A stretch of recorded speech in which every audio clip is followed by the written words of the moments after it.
ایک پیاز سے کالا جادو، نظر بد، بندش کا مکمل روحانی علاج۔ پیاز اپنے پاؤں پہ رکھ کے اور یہ عمل کرے۔ جو بھی عمل کرنا چاہتا ہے وہ کمنٹس باکس میں محبت کے ساتھ ایک مرتبہ سبحان اللہ لکھ کے میرے اس اکاؤنٹ کو فالو کرے۔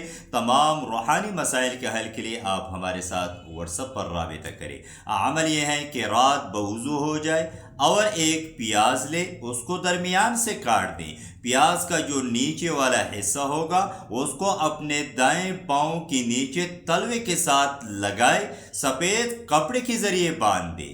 پیاز کا اوپر والا حصہ جو ہوگا وہ بائیں پاؤں کے تلوے کے ساتھ سفید کپڑے کے ذریعے باندھ دے۔ اسی حالت میں آپ نے سونا ہے اور آپ نے 108 مرتبہ یہ آیت پڑھنا ہے، وَمِن شَرِّ حَاسِدٍ إِذَا حَسَدَ۔ انشاءاللہ جادو بھی ختم ہو جائے گی، نظر بد بھی ختم ہو جائے گی اور بندش کا مکمل خاتمہ ہو جائے گا۔ ویڈیو کو صدقہ جاریہ سمجھ کر آگے زیادہ سے زیادہ ضرور شیئر کریں۔